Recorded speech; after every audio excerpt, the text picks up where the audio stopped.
channel, guys. Today we are in the shop with Harambe, the black Kenworth pulling truck. And today, in this video, we are going to be removing the AC system completely, but not damaging it, just in case I want to put it back to stock. I was wanting to keep the AC system. The more and more I think about it, for the little tiny bit we're going to be driving it down the road, which is very, very little. We don't really need it, and we can always put a dash-mounted fan or something inside. And it doesn't get that hot here in Tennessee, but I went ahead and swapped out the big old clunky alternator that's normally on here to a newer style alternator. I'm sure there's a more specific name for that style of alternator. Yeah, and here's the part number. If anybody wants to swap out their big, huge one-wire alternator, that's a 160 amp alternator, and there's the part number, ALT1240. We picked this up from Napa. It was 300 bucks. These older engines run that big colossal thing on here, and we've swapped it to that. So that took up a lot less space, and I'm hoping that maybe that will make less spinning resistance on the engine. We're still working on getting a set of electric fans custom made, and those aren't going to make it here in time for us to go pull this weekend, but we do have a 4.1 inch turbocharger that will be here tomorrow from our buddies at Apex Turbo up in Michigan, and we're going to be slapping that on here. We're going to have to modify, I think, only the charge pipe, but they're sending us an elbow with it. Other than that, it should bolt right in place and be good to go. And huge shout out to our friend Zach at Dozer Dyno. It's actually his turbo that he actually hurt when he blew a head gasket while sled pulling. And the turbo's on loan from him. It just got repaired by Apex. It wasn't an Apex turbo failure. It was just simply Zach's making too much horsepower. So we're going to be putting that on here, but right now we're removing the AC system. And that's what Ben's doing on the other side. He's unbolting the hoses and different things. So you got the AC condenser loose, and I want to inspect our charge air cooler because this thing is ancient. It's 20 years old.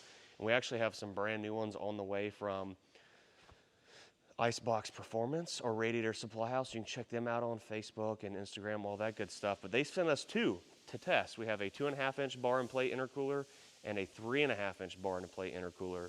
Now you guys may say, well, Bruce, you don't have hardly any air flowing through here, but believe it or not, even with minimal air flowing through these, they actually do cool the air before it goes into the intake on the engine. So, and Apex, talking to them, they asked us to add a sensor here to the outlet of the exhaust and a sensor here to this side of the intercooler.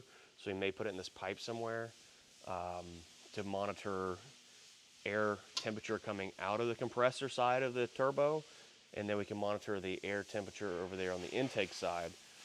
And now air on this side does get pretty dang hot. We're talking 400 to 600 degrees. So we want to monitor that and see how hot the air is going into the intercooler, and that's going to help us do testing with Icebox Performance with their intercoolers to see which one is cooling the best and flowing the best. We have lots of data on here since we added a data logger to it. Was that in the last video? We didn't tell anyone about that, did we? We added a data logger, and we still have to finish wiring that up, making it look pretty, but right now we're monitoring engine air intake temperature, we're monitoring boost, oil pressure, fuel pressure, what else? Exhaust temperature on the front bank and the rear bank of the engine. Then we're going to be monitoring exhaust temp coming out of the turbine side of the turbo, and then we're going to be monitoring air temperature coming out of the turbo. And the reason we monitor all these different things is so we can fine tune, because Apex knows what works best for their turbos, and we want to make the turbo work the best and be as efficient as possible and get air to the other side of the engine efficiently and as cool as we possibly can for the rules we have to follow for the sled pulling. So that being said, let's get the AC system off this thing and get ready to swap this turbo out. Turbo will be here tomorrow, and we have sled pulls tomorrow night. All right, one AC compressor coming off. Boom. Uh-oh. Oh, shoot. Now, like I said, we're going to save all this stuff so that one day in the future I can eventually probably not put it all back on there, but yeah. Now, what I want to do is we're going to have these AC lines not be up here in the way anymore. We're trying to create a straight path to that turbo for air. Now, I really need to do something with this hose because it's just like right there in the way. But also, this AC compressor Nice. Mount we don't need right here anymore, so we can actually remove that. And now we got air just going right in that turbo like we really, really want it to. So, yeah, this coolant line is just like right in the way. And we can hide it back there. We really need to have like, we really need a work table to put all these tools on. But we really need to turn this into a 90.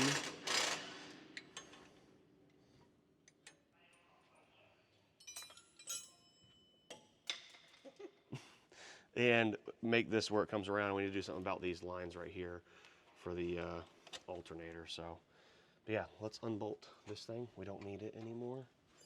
And Ben's gonna keep pulling hoses off. Look at that big old AC condenser. Imagine all the airflow that restricts to our intercooler. But we've got the AC compressor mounting bracket off. Look at that. Much more direct space to the air to go right into that turbo. So we've got to do something with this wire, which we might see if we can find a way to pull more this way and route it downward or something. I don't know. We might cut it out of that big wire loom thing they've got going on there. Let's see if we can find another place to run it, kind of down through here. We shall see. And a lot of stuff may change when we get that turbo in, because it's another inch bigger physically. And it's big, really big. My gal.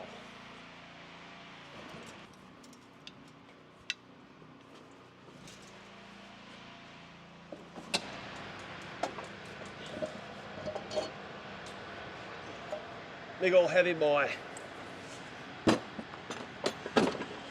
One spinny windy off. All right, now we're ready for our turbo to show up tomorrow. And go from there. We need to, I think Ben's got all the coolant drained. You can take that off. I guarantee that's Boss O-ring. We need to put a 45 there, really. Or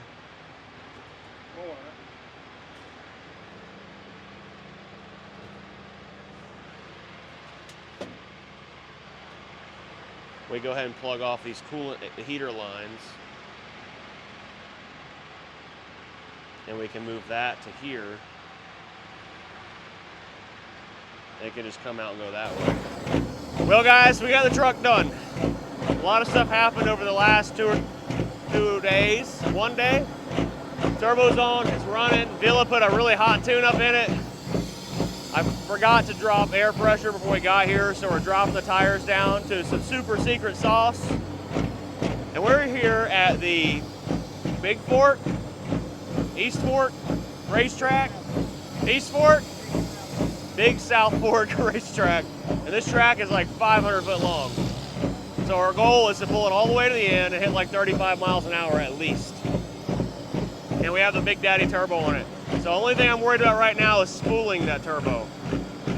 It is a cold out here. I'm the only one without a jacket on. But we're getting there.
guys, talk about stress.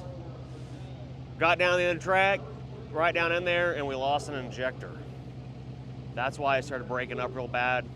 And I think the reason we lost an injector, we're gonna pull all the injectors back. I mean, all right, first of all, that was freaking badass. It was sick. That thing was booking it. We gotta find out how fast we were going. But I think we got something going right here. All right, something's working. It was cooking. Yeah. Yeah. But anyways, we lost an injector. So right there in the track, you started popping. Right, that's right when I let off. Number 4 injector, not working. And what probably happened is we melted the tip of it off, because we hit a max exhaust gas temperature of 2,150 degrees. Oh my gosh. Yeah, oh my gosh. So I called Zach, our buddy at Dozer Dyno Service, who's been helping us do all this. I would be calling Villa over in Finland, but it's currently past his bedtime. He's in sleepy land. Yeah, he's there 8 hours ahead of us. Villa's been doing the tuning. I think we got the tune set about right.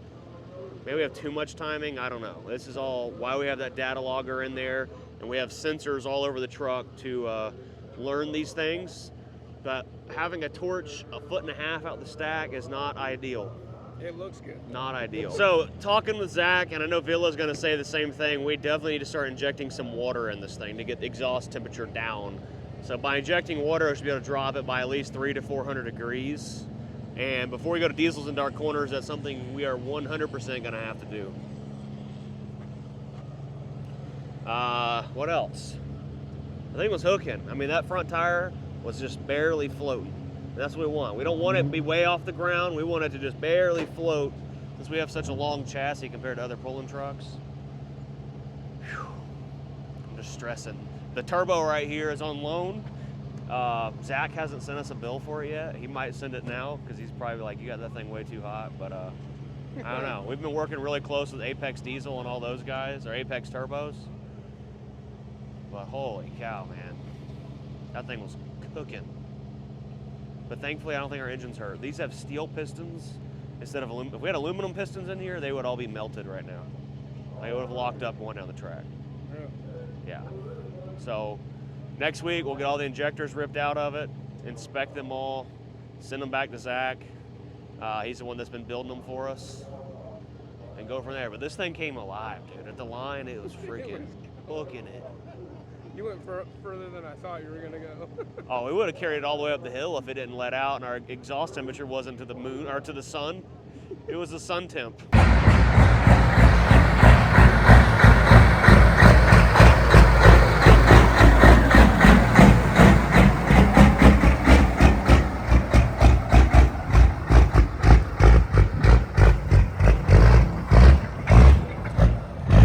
Well guys, we're recreating a YouTube video that we made several years ago, and I actually created this one, gosh, 7 or 8 years ago at least, where we put a windy man that you see flopping on the side of the road on the stack of my old 12-valve flatbed. And then Ryan and I recreated it with our AGCO pulling tractor and our old black pulling truck. We have to christen Harambe here. We've got some 72-inch, what is it, Lexan? Not Lexan, but latex balloons on here. They're probably gonna pop because we can barely get them to go around the stacks, but they're on there, they're taped. We're gonna see what happens. Now, I know a lot of you are gonna think this is really dumb, it's bad, it's not great. But look past being an adult and watching this. We have so many kids that watch our videos and they loved seeing this before, so that's why we're doing it again. And it's good fun, so let's see what happens. Took it off. All right, ready? Yep. All right, you ready? Yep.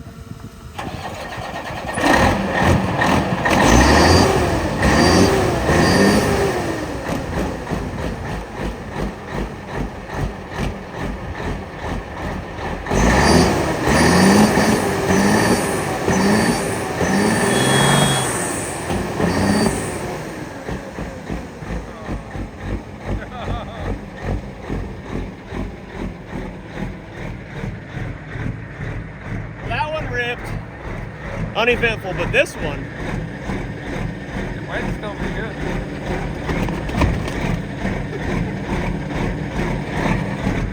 Oh no.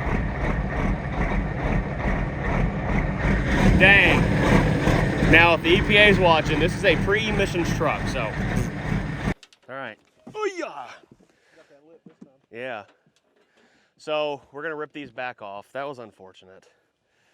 the stacks are just too big, and these balloons are a little bit different than what we ran before. It didn't work, but we've got the windy men that blow in the wind. Those will last. Hopefully. Hopefully. Remember we had to tie a knot in the one of them a little bit to make it work. So just rip it. Oh, It's gonna pop you and it's gonna hurt. oh, I didn't want to last, but by God. We might can still put that on something. Maybe put it on Ryan's tailpipe of his clap charger. Okay, chill out. Dude, nail the camera. All right, let me see one of them things right quick.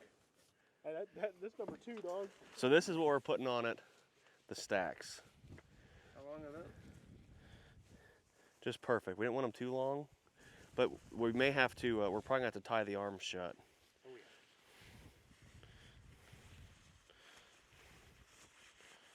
All right, guys, round 2, we've got the windy men. We've got this side completely tied tight, so it's just gonna stand straight up. It might blow up. The other side, we've got the arms tied off, but the top's open, so something fun, something cool should happen. Should. We'll just let it idle for a second.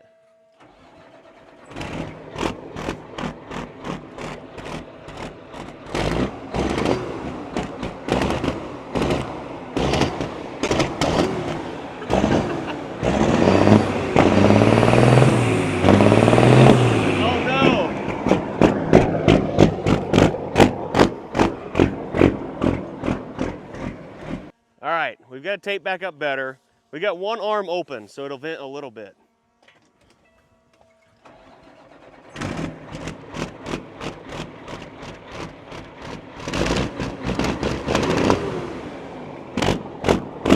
Stand up.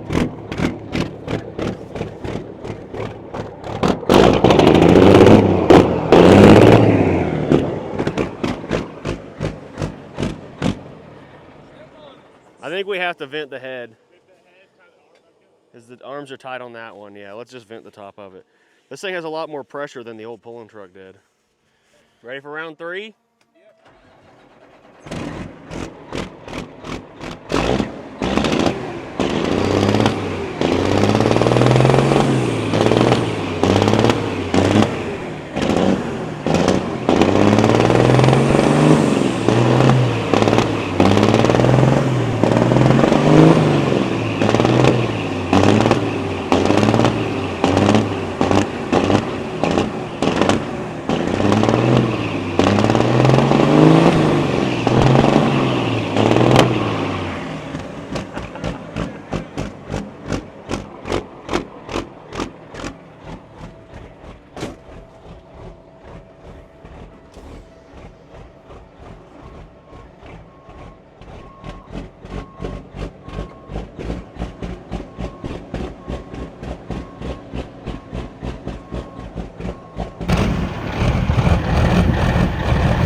All right, so I know we're doing this Kenworth stuff in this video, but I want to show you guys something else really cool we have going on with our equipment business, Blue Collar Equipment Sales, and buyattractor.com.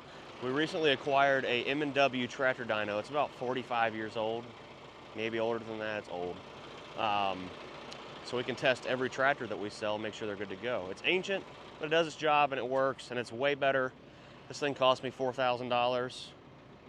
Kind of expensive for how old it is, but you can't find them that are working and don't have problems, versus a $30,000 to $40,000 new tractor dyno. All right, Dad, so give us the rundown. How does this thing work? I've grown up seen Dad run one of these, but I don't remember Basically, it. you run water through it. It's a oil. Use oil to slow the tractor down and get the PTO coming down. But run water through it to cool the oil as you're doing all this. This thing can be built or can be used when you rebuild an engine to break an engine in before you let it go back to the customer. Also, that's one of the main purposes of this thing. If you make sure you don't have a blowed head gasket or it ain't smoking or all that kind of good stuff. But here you can see the oil. So that's an oil cooler because it's a hydraulic dyno. So what Dad's trying to say is this wheel right here, you adjust a hydraulic valve and it makes the tractor, which runs a hydraulic pump, forces it through small orifices, kind of like a retarder on a European semi-truck. But right here we have water, and the reason we hook water to it is to actually run water through this oil cooler here, and in turn it cools the oil that's sitting in here, which is pumping through this thing. So this one, although old, seems to be in really great shape, and this will be our first time using it. And this is a tractor we're about to have up for sale.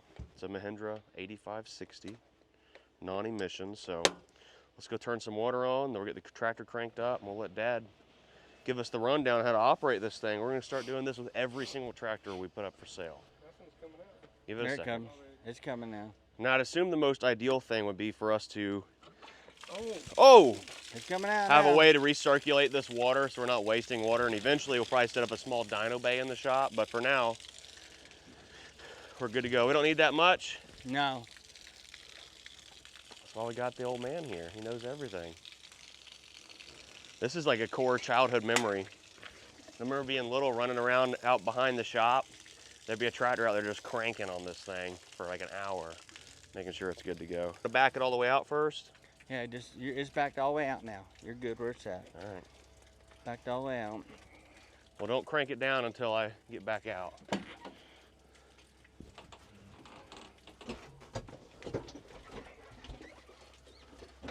This is your RPM gauge right here. And it'll tell you the horsepowers of it as you're cranking it down. And All right, we're gonna turn the gonna PTO load on. test it, get the tractor running, get the PTO running. We'll crank the pressures down, see how much horsepower this bad boy actually has. Here's the PTO. Oh, hang on.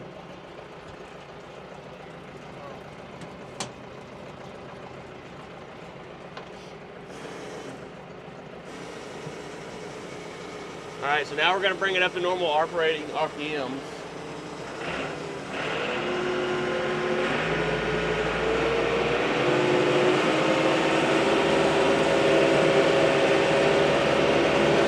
Alright, we're at 540 PTO. We're right up here about 22 to 2300 RPMs right here. See the RPMs there now?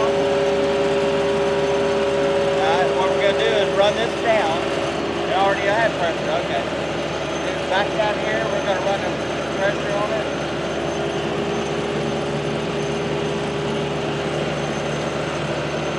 Here the tractor engine starts logging way down. How many RPMs you got it set at?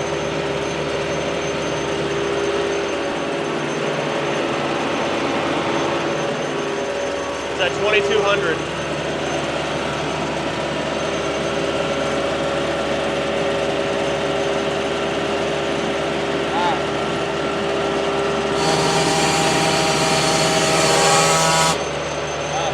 That's the cover.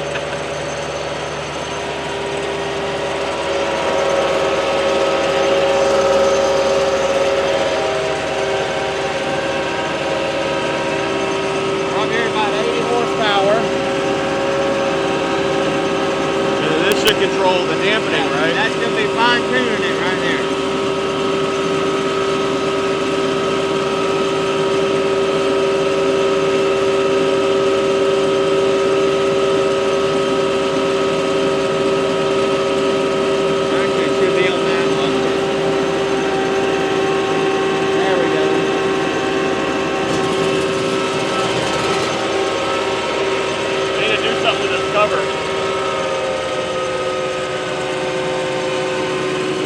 look at it.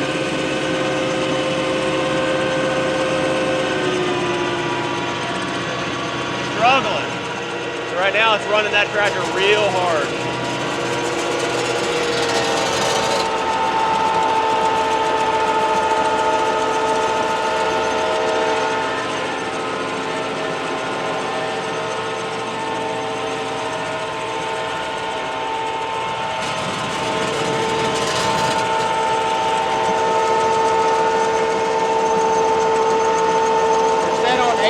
Horsepower, and it's holding it good. It's doing it good. It ain't really, it's doing its job. 85 horsepower tractor, it's only 85, and it's doing what it's supposed to. The tractor's producing the horsepower like it's supposed to. Over here, start filling this water, it starts feeling warm. The hotter that oil gets, the warmer this water gets as it goes. Why you run the water through it to keep the oil cooled down. Because if you leave it too long, the water will be steaming hot.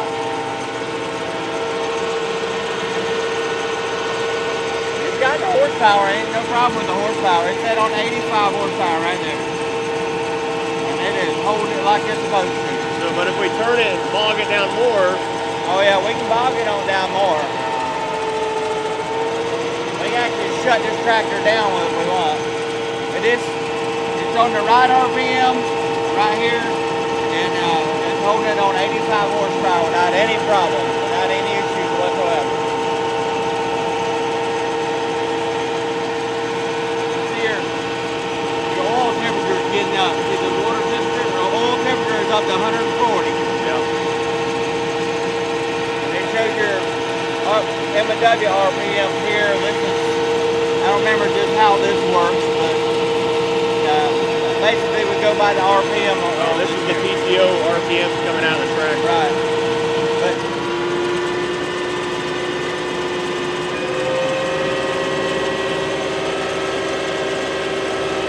see, we're going to be running about 75 PTO horsepower. Yeah.